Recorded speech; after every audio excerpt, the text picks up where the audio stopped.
This storm only grows fiercer the more it's suppressed. The Menglong case has taken another earth-shaking turn. A British medium went live and revealed a six-person ritual, saying it was not an accident, and the details astonishingly match a circulating audio recording.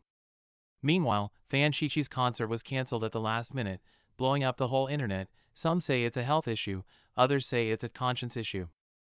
Stranger still, the character for fish is blocked, umbrella is banned, and even fishing streamers are mistakenly banned. Who is covering this up? Behind this banned fish storm lies the darkest face of China's entertainment industry. Don't miss the next drop, subscribe and enable the bell. You must watch this episode to the end, because the deeper we dig, the stranger it gets. The Menglong case is not over. It's burning even hotter. On one side, a British medium live streams a connection with the deceased spirit, exploding with claims like not an accident and 6 people, or ritual. On the other side, Fan Shiqi suddenly cancels his concert. The official line says feeling unwell, but netizens are buying it. Some mock that tickets weren't selling, others say a troubled conscience can also make you sick. The comments section detonated. Someone wrote, "Fan Xiaohua, save me, I don't have the strength in my hands to buy a ticket." That line sends chills, because it's the same plea for help heard in the recording. Even more absurd, the character fish is blocked, umbrella has become a banned term, and even accounts selling fish or doing fishing streams are mistakenly banned. A nationwide character witch hunt, all to suppress a single name. But as the saying goes, characters can be blocked, voices cannot. That Fan Xiaohua, save me audio still circulates. Allegedly, an overseas team conducted a voice print comparison, finding a 99% similarity. Even stranger, the British medium mentioned a circular array and monsters, terms that perfectly match the ritual narrative spreading online in China. She doesn't understand Chinese, yet described the same details. Is this a coincidence? Or is someone guiding the script? So don't ask whether there's a conspiracy, the question now is, who is directing this play? Fan Shiqi in the eye of the storm, health issue or public opinion pressure? Chinese actor Fan Shiqi has recently been tightly bound to the Menglong case. He was scheduled to hold a concert titled Hot-Blooded Idiot in Chengdu on October 18th, but on October 9th his studio suddenly announced, concert cancelled. Reason, artist's health. The notice said a professional medical team recommended rest. Fan Shiqi, via his studio, expressed he was deeply sad and regretful. Sounds normal, right? Chinese netizens are buying it. The comments are full of doubts and sarcasm. Character problems turned into health problems? The tickets weren't selling, afraid of getting pelted with eggs? Some even sneered, "Fan Xiaohua, save me, I don't have the strength in my hands to buy a ticket." According to China Times, only around 15 tickets were sold for the Chengdu show, an across-the-board flop. Who is Fan Shiqi, and why is he being dragged the hardest? Born in 1992 in Baicheng, Jilin, he debuted via Superboy in 2013. He studied airline service at Chongqing Public Relations School, then turned to acting. He's appeared in different Beautiful Men, Ice Fantasy, Hua Jianghu, Bad Guys, The King of Blaze, Dawn of War, etc. Put simply, he's not top tier, but not a nobody. So when public speculation asked, is he connected to the Menglong case? The whole thing exploded. Menglong fell to his death in Beijing's Chaoyang Sunshine Upper East compound in the early morning of September 11th. Police closed the case in just 12 hours, concluding no criminal suspicion, i.e., not homicide. The speed was so fast it triggered public discontent. Many bloggers questioned, there were more than a dozen eyewitnesses, why has no one been formally interviewed? As officials rushed to close the case, several audio clips began circulating online.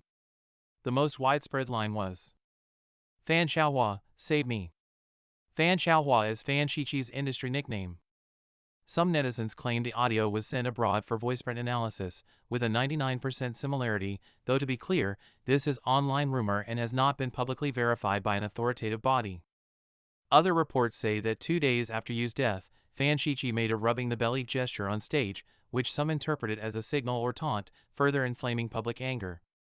On the overseas side of Oz, a petition for justice for Menglong had surpassed 260,000 signatures by October 9th. Because of these rumors, Fan Shiqi's career has suffered heavy blows. His cameo in the new drama Let Me Shine is facing large-scale boycotts. Many of you's fans say seeing fan Shiqi makes us angry, calling on others don't give in traffic. Now the concert is also cancelled. Whatever the real reason, the impact on him is huge. This also shows that, despite official efforts to calm things down, grassroots power, especially spontaneous boycotts and questioning by netizens, is tangibly affecting reality. Let's discuss, what do you think is the real reason for fan Shiqi's cancellation? The official health issue, or, as netizens guess, pressure from public opinion and dismal sales? Cross-border information? A British medium's startling claims. If fan Shiqi's situation is a downstream ripple in reality, what follows bears a touch of the supernatural, yet what it reveals could be key to the entire puzzle. On September 23, British medium Tay Williams claimed in a live stream to have connected with Menglong's spirit for about an hour, saying she hadn't known him or the Chinese entertainment circle beforehand. The spirit dialogue was information-dense and subversive. Core points, all her personal claims. First, cause of death, not an accident, but a cult sacrifice. This is the most shocking point. According to Williams, you told her he died in a cult ritual. A circular object was used. Those involved were men and women who usually seemed weak and innocent. You called them demons and monsters, saying, I had to sleep with the monster, and I had to give them my body. The medium doesn't know Chinese culture, but her monster reference has been linked in some religious interpretations to the Great Red Dragon and the seven-headed beast in the Bible, taken to symbolize an evil spirit controlling the CCP and certain secret organizations in the West. That makes the background extraordinarily complex. Second, personnel involved. She repeatedly mentioned 6 people were involved, men and women, including his agent, the company's CEO, etc. She also said black police were involved. You had a fierce clash with agency higher-ups after refusing to attend an abnormal gathering. He wanted to quit the industry and be with his one true love, but they wouldn't allow it. Third, the cruel process. The intuitive described long-term abuse before death. He was assaulted by his agent, bearing visible marks, deprived of freedom of movement, forced into a slave-like, unequal contract. In his final stage, he was taken into an elevator. Sensing danger, he tried to escape but was struck on the back of the head, bleeding heavily. He was forced into unwanted sexual activity. After refusing, he was threatened with violent assault. In the end, he was pushed out of a window. To the last moment he was pleading. The intuitive was adamant he did not end his life by himself. On the day he died, he was actually resisting, deciding not to submit anymore and to live as his true self. Fourth, a call to fans and the world. In the dialogue, you repeatedly urged his fans and all who care not to fear or ignore. He said, you know the truth, you've seen it, you are part of it. He hinted that much evidence is hidden in his past live streams and fan-shot videos, such as his fearful eyes and unnatural body language in front of certain people. He hoped people would give the evidence to good officers. This spirit connection paints a horrifying chain, a group that imprisons and tortures artists, confines them in hidden spaces, and forces their submission. We know beliefs about spirit communication vary. Here, we won't argue truth or falsity. What matters is that many details she described match multiple online leaks and even align with deductions by another Chinese metaphysics practitioner, Mr. Ma. 2 spiritual researchers, East and West, both point to extreme control and ritualized behavior in Yu's death. This leads to the most mysterious and unsettling claim in the case. The sacrifice suspicion, coincidence or carefully arranged? Sacrifice sounds ancient, even absurd. But in the Yu case it won't go away. Why? Because of a string of inexplicable coincidences. Netizens found a startling fact. Menglong's birthday is June 15th, the same day as the current top CCP leader Xi Jinping's birthday. There's more.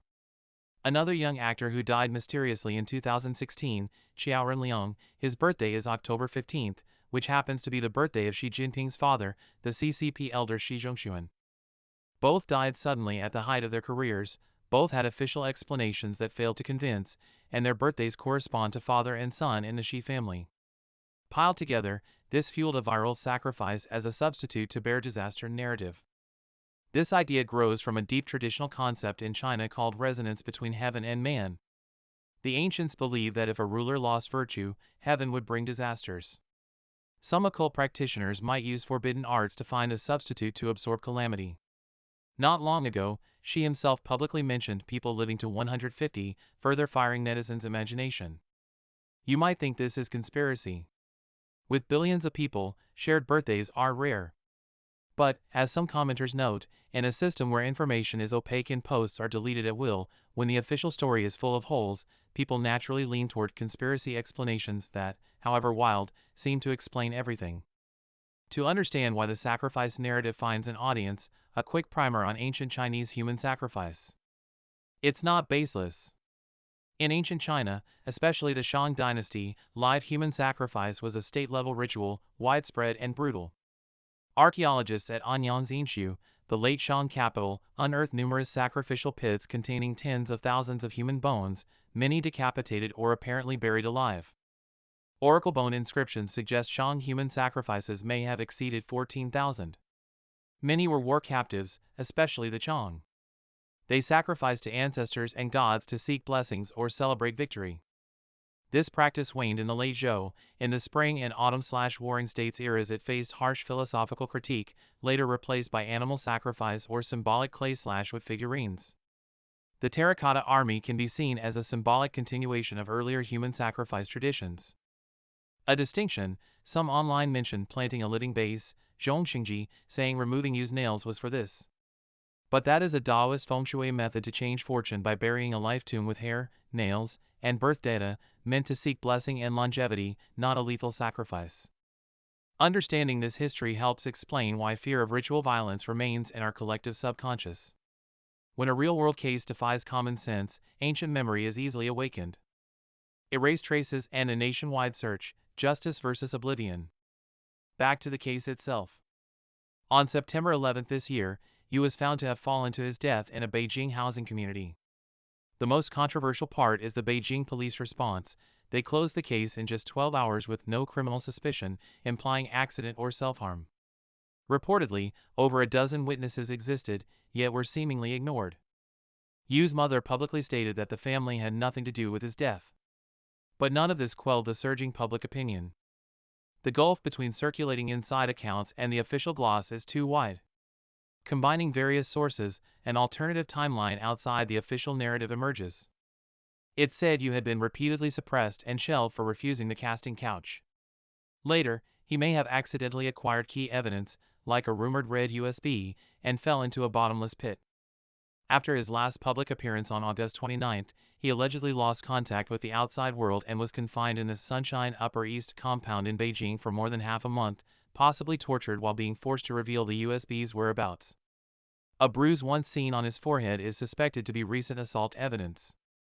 By September 8 to 9, he may have been moved to another villa, subjected to forced drinking, beatings, and humiliation, with the fatal news breaking on the 11th. Rumors claim a gathering of up to 17 people the night of the incident, attendees with complex backgrounds, possibly including relatives of high-ranking CCP figures. How did authorities respond to the avalanche of doubts?